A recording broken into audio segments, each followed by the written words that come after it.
Hey everybody, welcome to another episode of the Geek Bytes podcast. That was episode number 161 of the show. I'm Ramon Mejia. And I'm the very sober Edgardo Acosta. And every single week on the podcast, we're bringing you the roundup of the week's best geek news and tech news. And we discuss that news and, of course, anything else we happen to be interested in that week.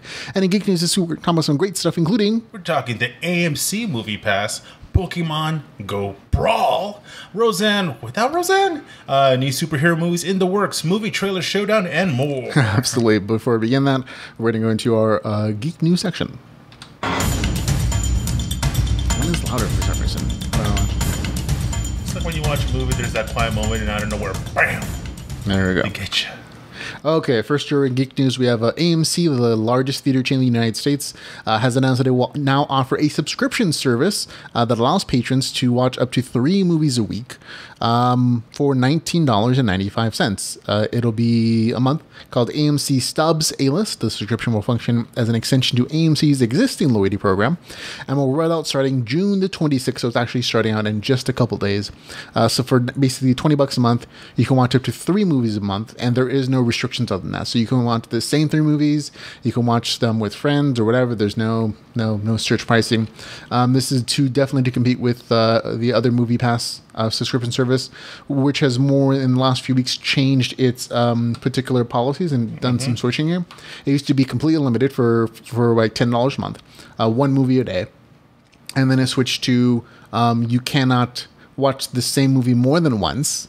And then it's also now adding in surge pricing. So if it's a super popular movie at a super popular time of the week, you're going to have to pay an extra $2. You can also, at this point, they've also had a couple new features just more recently. The Invite a Friend program, which is basically you can pay for your friend's tickets at the same time you get yours in advance so that you can both sit together. And additionally, there's another program where you can pay a little extra and you can actually go to like the 3D movies or the big IMAX movies. But again, it's a couple extra bucks in addition to your normal subscription price, like per ticket when you go to there and buy it. So all these different options, and this is not the only new subscription service. This is just one from like one of the America's most popular movie chain brands. Yeah, because the other one I think for United States wise, there's Edward/Regal theaters. Yeah. But remember that the Movie Pass works with all your theaters. AMC's is just going to work with AMC. Yeah, the exclusiveness of it. AMC it's been pretty good. I actually admit I like AMC a little bit better than Regal. As far as the theater, okay. Theater, because I've been there a couple times. The only thing I wasn't too much of a big fan is when they did have their Stubs program before adding the Movie Pass part of it. You literally had to pay for something to keep control of your, I guess, points or whatever, semi version like Regal, right? But Regal, what I've been noticing now, they're actually putting an expiration on your points. Oh so, no! Well, they can't legally do the expiration on your points. What they can do is put an expiration on your the things that you buy. For example, if you get a free popcorn or a free drink or something, that has an expiration, but the points themselves can't legally expire. It's some consumer protection law. And they gotta get on top of that because so it's the other thing. It's the other part of it, not the points themselves, but if you turn in your points for like a food drink or a food item, that particular discount coupon has an expiration. The same like a regular coupon would have an expiration, but the points themselves, no, they don't. But between the two programs, AMC or the Movie Pass, which one do you think is a better deal for you, man? Well, what benefits us, there's obviously no AMC really close to us, or else I would totally take advantage of it. Well, remember, it's also twice as much. Movie Pass is $10. AMC thing is $20. AMC, you can do up to 3 a week, but whatever you want to watch. Movie Pass, up to essentially 7 a week, 1 a day, but they can't be the same movie more than one time in a row. Exactly. More than one time, basically. No, definitely Movie Pass for sure. My thing is, I don't know if they would apply it towards special theaters like those 4D movie things, because plus those tickets I think are a lot more. If they have the extra ticket potential that they do, because remember they're already adding. Basically, if you pay a little extra, you can get tickets to those bigger events like 3D movies or surround sound or the big IMAX movies, which generally cost a higher purchase price anyway. So before Movie Pass didn't support those at all. It was just regular movies. And their terms of conditions have to have changed slightly back and forth. So for me, Movie Pass still kind of makes sense because I don't go that much. if I was like an everyday kind of person where I was going to the movies every day, maybe AMC would be better. Yeah. But so there you go. Those are, but if whatever works for you folks. I think that Movie Pass would be excellent as a gift for somebody. They would definitely. Either way, I mean, whoever. So they're both like subscription services. And I think it's an interesting change in the moving going model that is the most fascinating to me. Like instead of just buying tickets, like it's become another subscription service, which I find very fascinating. I'm kind of curious to see how they're exploiting it to profitability, because at this point, records indicate that Movie Pass is definitely taking a huge loss.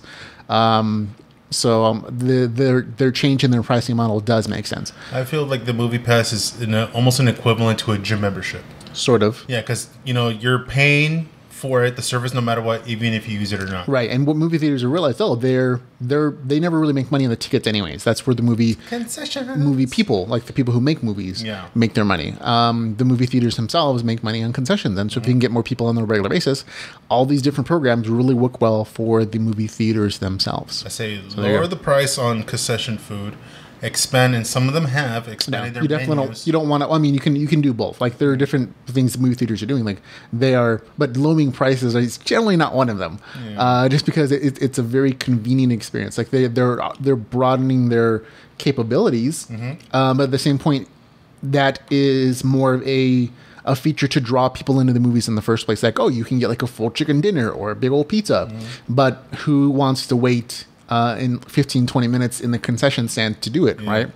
And again, they're just like high-end feature options to draw people into theater in the first place and to buy more expensive food, essentially. But their big ticket movers are the ones that pay the bills, popcorn and soda. Bottom line, so the more you can people buy those things, then the more money you make as a theater. Anything that you think that's missing from a theater going experience? Foot massages. Full-on massages. Throw in those Brookstone. Yeah. Oh yeah, Brookstone sharper image things. Oh yeah. There you go. So we had just heard me, folks. Add foot massages and BJ's. Full-on. Yeah, there. That's right. You want some BJ beer? Some beige pizza. I love the beige. Okay. Next story. Pokemon Go usually brings players together to pit their virtual creatures against each other. They've also recently added the feature to do Pokemon trading, but in this case, Pokemon trainers were actually fighting each other. A 71-year-old man and his adult son were arrested for allegedly assaulting another player they claimed to have thrown a Gatorade bottle at their car and stole their gym. So they were defending their gym, their local gym, from other players, and apparently they say that another player threw the Gatorade bottle at their car and distracted them enough so that they could steal the gym away from them. These two guys, the 71-year-old man and his adult son, actually tracked down the man who threw the Gatorade bottle and assaulted him. And they all three got in a fight. They all got arrested. But this is definitely Pokemon Go Brawl. Oh man, this is what real Pokemon, battles would do. See, I don't have any pictures to go off of them, but I can only imagine what they look like. One being the 71-year-old. I feel like they're all white. And then when I picture this in my head, I see the guy in the cover here. And I see, oh, that's one of them. He's 71 years old. He looks pretty old. He has a Pikachu, and he has some fighting gloves on. He's been in the fan that long. Yeah. It's going to be rumbled in the streets. Don't get me wrong, when it came into the world of gaming, no matter what game it is, even if it's a professional athlete one with all physical contact, or even a virtual or non-contact Americans are just super competitive, man. Yeah, we're competitiveness is like our national religion.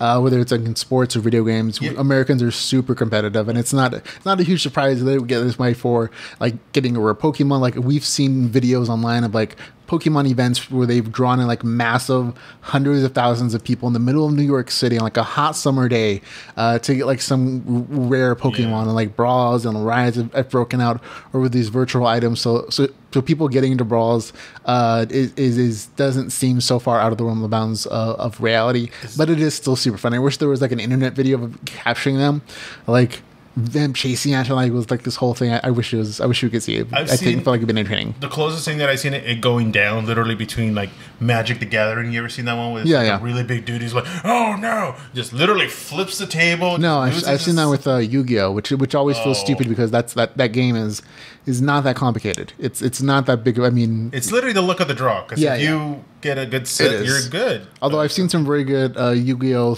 three-dimensional like augmented reality games where like they put down their card and their creature appears behind them on augmented reality, especially in, like some of the Korean Yu-Gi-Oh tournaments. It's like an augmented reality feature for the video version of their shows. It's kind of cool. To me, real quick, the only tension I ever got when it came to hardcore gaming is when you're literally at the old school cabinets where you're right next to the guy playing, especially like a fighting game, because you'll start seeing the elbows, then he'll put his hand over the controllers, the buttons and stuff to throw you off. It's like, dude, might as well just get like a pocket full of sand and just in the eye, get all WWE style on that.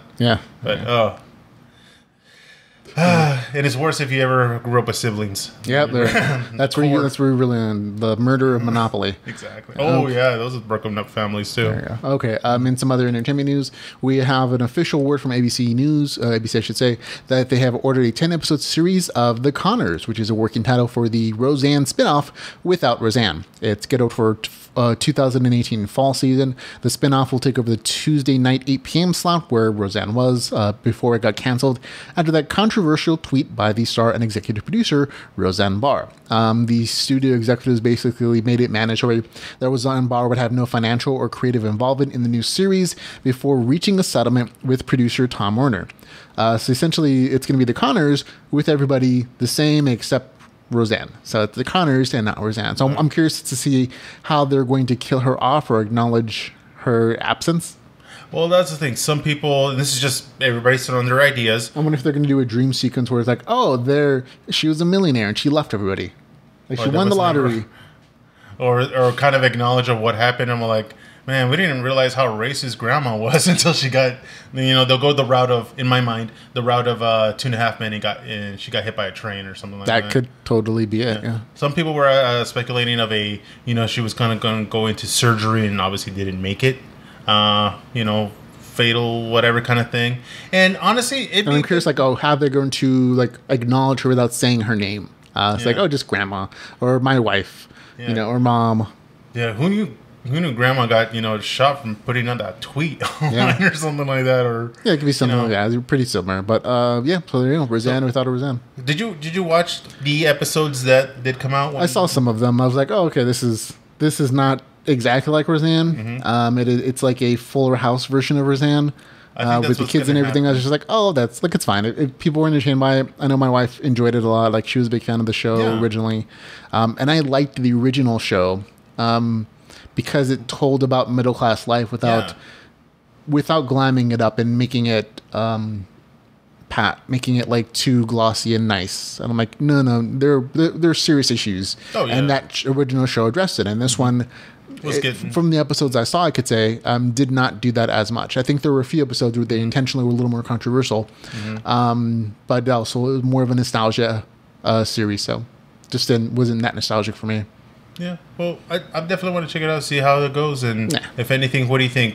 Any of the Beckys moving back in? I think they had both Beckys on there, didn't they? Yeah, but to actually move into the house, they have an extra room now or some spare space. Somewhere. I bet it good has now that Fuller House experience, especially now that mom's gone.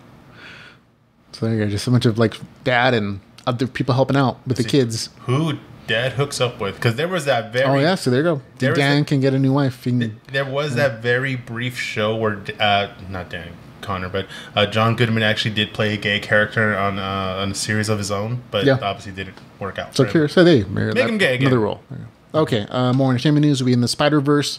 Amy Pascal and her production company Pascal Pictures are developing a film based on Spider-Man's supporting character, Silk. So if you like that character, Silk from the Spider-Man universe, they're actually going to develop a movie. And this totally makes sense. I'm so surprised why they haven't done this before, because Sony has owned all the Spider-Verse, and there's been so many characters besides Spider-Man that they could have been pulling this entire time. I mean, Venom is more recently one, Carnage, Spider-Granny of all these alternate universes. I know they're doing the Spider-Verse animated film. The Morales guy? Yeah, it's not just Miles Morales, but it's going to be it's really going to be the Spider-Verse where you have all these multiple versions of Spider-Man in the same universe because the universes are merging. Because you see 3 or 4 even in just the trailers. And so I'm sure they're going to pull a bunch of them in, and then from that point they can spin off all these other different Spider-Verses. But there are some very cool characters just directly relating to Spider-Man. So it always never made sense why Sony didn't take advantage of it. Before I tap into it, are we covering, because I don't remember, to be honest, are we covering Fox? Which, oh, you mean the Disney Fox thing? We can talk about it real quick. Okay. The bidding war between Disney and Fox for, what is it? $71 billion. It was Disney and Comcast for Fox, I should say. Yeah. And so Disney's latest bid is, what is it again? 71 point something billion dollars, which was like about 10 grand or 15 grand over Comcast's bid for, which was like 56 billion, I believe, which was more than what Disney originally offered. And so Disney currently has the highest bid at $71 billion. So at some point, if Disney wins, you might get all those nice Fox properties, which includes the X-Men, back into the Marvel universe, which would be very interesting and cool. So that's where we stand on that. But that's really just like informational. Yeah. Like, this is the Spider-Verse thing to me is like, oh, that's something new. But Spider-Man universe, it's been good. I remember, like, especially watching the animated series where they kind of tapped into it. One of the storylines that I was interested in is the Ben Reilly, where it's the clone of Peter Parker. You know, and of course the Carnage, Venom for sure. Is there any one character you would like to see as their own, like, almost spin-off show? As for like lead Spider-Man? Yeah, well, just like a Spider-Man character that gets their own show or a movie. Just because of the nostalgia and the funniness of it, I want to see the Spider-Man and Friends with Firestar and Iceman. Okay, that works. Yeah, that answers the question. So very interesting things. Mm-hmm. Okay, now speaking of Spider-Man, Tom Holland recently revealed the title for the next Spider-Man film. It's going to be Spider-Man Far From Home. So that's going to be the next one. We're getting with the same Spider-Man character that apparently dies in, no spoilers, Avengers. If you haven't seen it, it's been months. He just got ashy. He cocoa butter will fix that up. No, Mr. Was it Stark? I don't want to go. Exactly. Like, you stole that line from Doctor Who. It was still a tearjerker. But yeah, so I'm curious to see when this one is coming out. Then is it Spider-Man in some alternate universe? They might pull in like the Spider-Verse from there. That'd be interesting. But they've already like shown images of the Vulture's coming back. And who else is coming back? I think there was Scorpion and the Vulture. I think those are the two that they had already kind of revealed. The rumor-wise, if I'm correct, is supposedly going to take place like in London or something like that. No, I know they're filming in London. I don't know if they're actually in London, though. And the other part was possible for the villain for that one would be Mysterio. Oh, yeah, that's right. Mysterio, that was the other one. So it's Mysterio. I think the Vulture is a definite, though. I think they already confirmed that. I'm not 100% sure, but I think it was Jake Gyllenhaal that was the lead that for already was up for the role, yeah. So yeah, good stuff. But we know it's called Spider-Man Far From Home. So even if it goes to London, Spider-Man in London, that would be nice. It should be interesting. They could also just predate it back to the Avengers. Because I think that's what they're doing with the Guardians of the Galaxy. Mm-hmm. Like, the next one is not going to be the full cast. It's not going to set after the Avengers. It's going to set after the Infinity Wars. Mm-hmm. It'll be set like right before it. Oh, so that they're actually like kind of time traveling back to a little bit. So I think that's what they might do here, because otherwise it's kind of curious to see what they're going to do with actual Spider-Man. Yeah, especially because with the character of Mysterio, he was an effects specialist. Right. So it would kind of make sense if, instead of being in New York, obviously because that's Spider-Man's hometown, going to L.A. for some apparent reason. He goes for a science fair. Exactly, because supposed to be Stark, one of his buildings, or at least his original hometown, was not hometown, but where he lived was like in Malibu. So, flying around, semi-swinging around LA. Like Malibu's not... Okay. That kind of work, yeah. Yeah, I was thinking, Malibu's not in London. Well, that's a whole different thing. That's especially if he goes that route. Yeah. If he goes international, that could be a way to do it. Okay. Let's see. A little bit more entertaining news. We have Lucasfilms had recently... there were rumors saying that they've currently stopped production on any of the extended universe Star Wars stuff. It turns out that they've denied that recently, so this story is completely out of date already, and I just put it up yesterday. No worries. But basically, it was that the story was that because of the poor performance, which is not really that bad, but relative to what they were expecting to be, Star Wars, a solo film, didn't do as well as they thought it was going to. And so they have confirmed that they're not going to do as many experimental things with directors, but that they're going to stick to like the tried and true directors, the ones that they can count on, like... this director, Opie, but Ron Howard. Yeah, Ron Howard. But the rumor was that the movies Boba Fett and the Kenobi movies were kind of on hold for a minute, just until like they decided whether or not they're going to go through with like these other things that they weren't quite sure were going to make buck for them. Let's be honest. They were expecting, but they didn't get Force Awaken or Jedi. Jedi numbers. Yeah. They didn't get it. I mean, internationally, I think it did well. I just don't think it did as well as they were hoping it was going to be. Like they spent, I think they spent more money than they pulled in domestically. Because remember, there was the whole thing that they were going to make a Star Wars TV show. Yep. And I think honestly, it probably would have done better that route. You know, maybe who knows about the budget, but even if it was like a Netflix version of like the way they did, which is out right now, the Marvel stuff like Luke Cage, Jessica Jones and all that. I think a lot of people would be digging that a lot more. Yeah, they're definitely good Star Wars films that are out now, but they're animated features. The Rogue, I forget what it's called. There are two animated ones where there's like, the Rebel Alliances, those two franchises, and they have Clone Wars. Well, they have a second one that came out more recently, I think, is the Rebels one where they introduce like older villains like General Thrawn, which is like a favorite character of mine in the Star Wars universe because he beats his enemies because he understands and empathizes with their culture so much that he can predict what they're going to do. So I'm like, it's a very cool power that isn't Jedi based. So I'm like, kind of racist. No, it's along the lines that he understands them enough through their art and culture that he's predicting what they're going to do. So it's like know your enemy kind of stuff. So I'm gonna go with racist. He's gonna put out like say it's a planet of Hispanics, and he's gonna put a taco right there. He's like, you're gonna go for that taco. I know. No, it's more like he has a bunch of artwork on his walls from alien cultures, and he's just studied. It's kind of like the Taskmaster. Yeah, and from there he understands because of their culture and their artwork that they are a defensive culture. Fundamentally, so that in this battle, they go for the heart all the time. They're going to, hide away in their bases instead of like striking at this vulnerability we're showing them, that kind of stuff. So it's an interesting character, but just kind of an example of like the things that Star Wars could be doing, and they are to some degree. But it's also I understand their hesitancy in putting out millions and millions of dollars, hundreds of millions of dollars for these movies, and not getting the return that they were hoping for. Like the entire Star Wars franchise is an investment that's already paid for itself, and they just kind of want to maximize that at this point. Okay. Agreed. More entertainment news. We have the cancellation of Timeless. So if you watch that television show on NBC, folks, it's gone canceled again. It's actually the second time it's been canceled. The first time after its first season, it got brought back by fans because they made such a ruckus about it that they got a second season. And this time, it's probably not going to come back.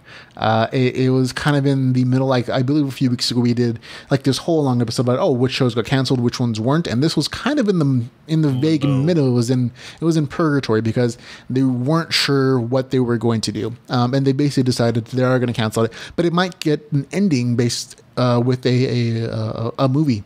In the same way they did with Firefly, they capped it off with a nice movie. They might do the same with Timeless because season 2 did end in a big giant cliffhanger. Oh, okay. So that would be nice if they did that. Good for them. Yep. So that's it for entertainment news. We have one little thing just for fun that I thought you would enjoy. The transforming car. I saw that a while back. Yeah. It's like it raises itself and it drives over other cars without not in the monster truck fashion. It's very go-go gadget style kind of thing, and it's like the semi one-up douche move to do. It's like you're stuck in traffic, and it's like you kind of wish you had it. It's like goes up on these high wheels, and it works perfectly as long as all those cars are lined up just perfectly on either side, and you not going to break them. Yeah, because I don't see him turning too, so I don't know if we'll have that ability. I'm sure. I mean, the wheels turn anyway, so I'm sure. I don't doubt that it can turn a little bit here and there, but it's also like you're looking down at a camera rolling over cars, and as long as they're not like raised trucks or something, you can get over them. Trailers, but yeah. And it's like it is interesting. It's very like fantasy. Like the car of the future can just ride over traffic. And like pretty much it's giving the middle finger to everybody else with a small compact car. Yeah, I felt like it's easier just like to get on a motorcycle and just like go through. Yeah, but it's still fun. Okay, let's see what else we got. Movie trailer showdowns, and that's kind of it for the show. We have five trailers this week, and from last week when we mostly focused on news. We're going to start with The Meg. So I don't know if you've seen this one. This is a movie about a megalodon, the giant shark that's been found in the oceans after they I don't know, did some explosions or something, or some deep water drilling. It's supposed to be essentially Jaws. I mean, we've seen these shows, we've seen this kind of movie before.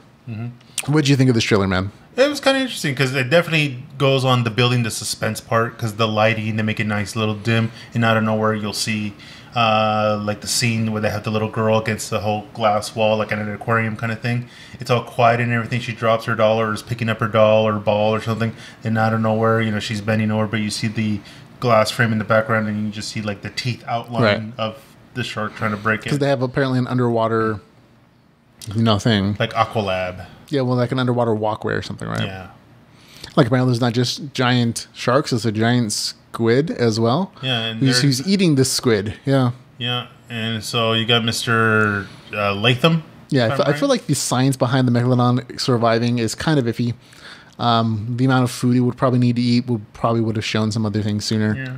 But there you go. But it's showing some pretty decent CG, so it's not too cheesy. But it's also essentially super Jaws. Oh, yeah. That's what it kind of turns into. And it's not, I mean, to me, it's another shark movie that tries to be Jaws and not just without doing it well. Not just by the trailer that we're watching, too, because I think I'm right that the production company that they showed, I think one of them was like an Asian company. So it looks like it's like a combo. So it's not an American movie shown in an Asian cinema kind of thing. Right. It actually looks like a combination. And then I forgot to show it here. What? So sorry, folks. What? Like the movie trailer. Like I showed it here, but I forgot to show it here. Oh. Yeah. So sorry, folks. If you're watching the video version, we'll have a link in the show notes, and I'll pop it up real quick so you can get another peek at it. Once again, Jaw-ish. Sorry. It's going to be... like I said, it looks good. It definitely... There's a shark. I feel like it's one of those... Like, the one trend that they're doing now, I guess for the extra... not shock factor, but just suspense, is having people watch the movie Jaws out on a lake. Oh, yeah. On little inflatable rafts and everything. That just seems cruel. Oh, yeah. It's totally mind-fucked. But, if you're into that kind of stuff, I would do it, but I would still freak out. Even if it's a little fish or something sooner, because you never know what's in the water. Yeah, now our next trailer is going to be Creed 2, where it's Apollo Creed's son facing off against the son of... Drago, yeah. So the Russian guy from Rocky 3. I did see some stuff on this. I thought they were going to get this one MMA fighter. That's Rocky 4, isn't it? Yeah. With the Russian, Rocky 4. I thought it was you're going to use this MMA fighter that looks almost identical to Drago, but I guess they decided to go with another dude. But well, they don't really see him in the trailer. You kind of see his back a little bit, and you see the Drago, like rope he uses. Yeah, because I had to see who the actual son was. He's also like a professional fighter. He must be French or something though. But I was totally glad that Sylvester Stallone didn't take the reins of this movie, because I think that would have made it more about him than Apollo Creed's son. So there you go. So, but it's essentially a play on the older Rocky franchise, but it's also about the main character still, like him getting revenge against the man whose father killed his father. So you got to kill his kid. I think that's where they're kind of going. Yeah. So hopefully Dolph Lundgren will be in it, from what I'm hearing. I think he will. He'll make a cameo. We'll see how it turns out. I want to know how I don't know if she's alive or not. I'm gonna say it's the mom. Remember the girlfriend's the wife of Drago. I don't know. She was Red Sonja, I think, wasn't she? Oh, never mind. That's a whole different lady. Yeah, she's actually pregnant right now. So, yeah. Next one is How to Train Your Dragon, the Hidden World trailer, where we see a grown-up characters in this whole world, and I think it's supposed to be the last one in the franchise, isn't it? Well, they do have a TV series out, so yeah, but they're not. These are, world. I mean, like in the timeline version of this. Yeah. Like neither one of those in the cartoon in the animated series version, they're not this old. Exactly. So these are supposed to be like the adult characters. They're all grown up. They're they're looking for mates and having families. And this time, this giant horde of dragon hunters is coming to kill them again. Yeah.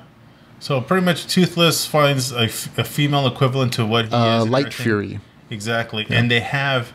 I guess they expanded on the abilities of powers. Like, I didn't know he could do that, or she could do that. She can make flame and turn invisible. Exactly. Yeah. Now, especially if you honestly, I thought the second one might have been it. So seeing this one would surprise me, because spoilers if you haven't seen part 2, the father dies but the son reunites with the mother.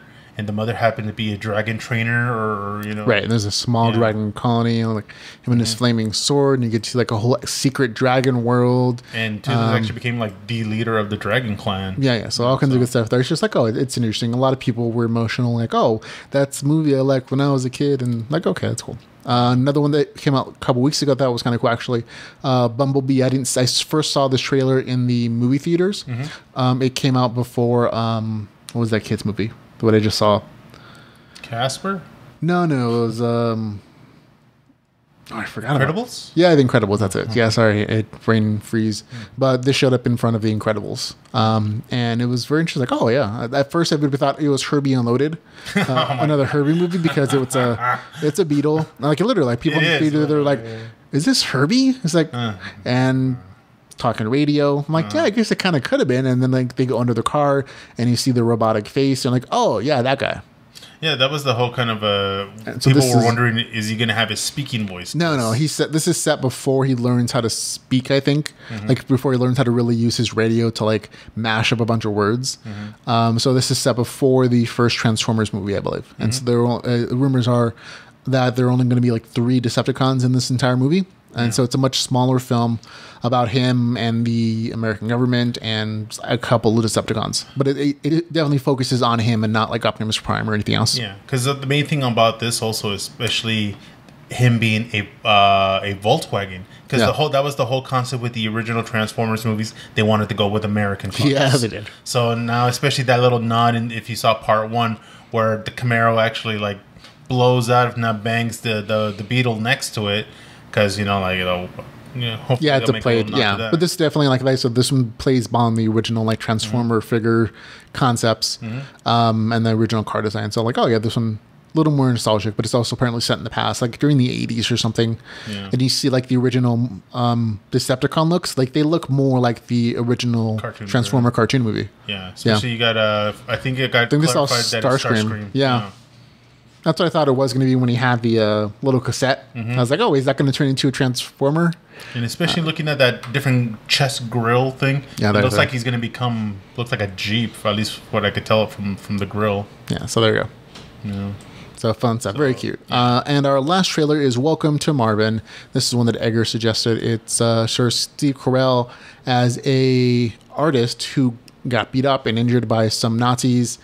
And so he can't actually paint anymore. And so he uses these photographed figures of like G.I. Joe and other characters to tell a story and to do his photography and his artistic work. But it's like it's almost a post-traumatic stress disorder syndrome between his ability to storytell and like live out his life in a kind of fantasy through these characters that in his imagination they all live and they all represent other characters in his life. And so you kind of see this almost Toy Story-esque aspect to it. Where the characters end up starting to talk to him and to each other. Yeah, especially the toys are pretty much a representation of his real life friends' experiences of the one he's gone through. Where the women protect him, he says, I think, at one point in the movie. Yeah, and it's just very trippy, but in a cool way. If I remember, Rihanna plays it looks like a vet that lost her leg that's teaching him how to go through a whole rehabilitation process, and the whole nervousness of him just being in the same room with the people that pretty much beat the crap out of him, if not nearly killed him. So it just really got my attention. It was just kind of really funky out there, and especially this scene where he's literally talking to himself through the figures, through the toys, and it just really caught my interest. I don't know how well it's going to play out, but it just looks really good. Hopefully, they'll do well in the theater, because it's not, obviously, even though it deals with toys, it's not a kids movie. Because you see some stuff that, like, oh man, kids really shouldn't be shown that. But let's be real. Let's be honest. When you're dealing with military toys and stuff, they have guns for a reason, and the whole intention is, to kill the enemy. Right.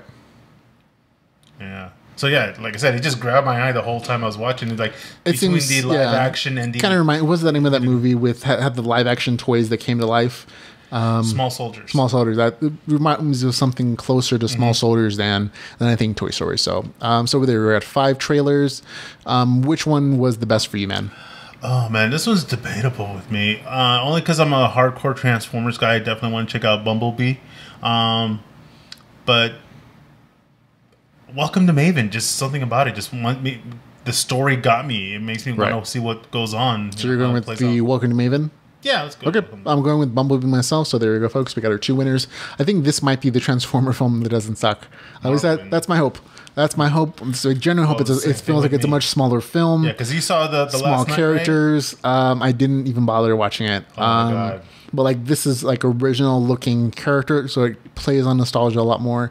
And Bumblebee doesn't talk, which kind of fits more with like original character. So I'm hoping that smaller scope makes it a more intimate film and does some more interesting stuff. And besides blowing stuff up, that's the hope. But Bumblebee for me, welcome to Marvin for you. So there we go, folks. That's it for the show. Thanks a lot for listening and watching, folks. Remember, if you want to support the podcast in any way, shape, or form, you can find out all the ways to do so at... Please do so at geekbytespodcast.com/support. There we go, folks. Thanks for watching and listening. For Geek Bytes Podcast, I am Ramon Mejia. I'm Edgardo Acosta. And remember, folks, till we can hang out again, remember to go geek out about something. Goodbye, everybody. Bye-bye.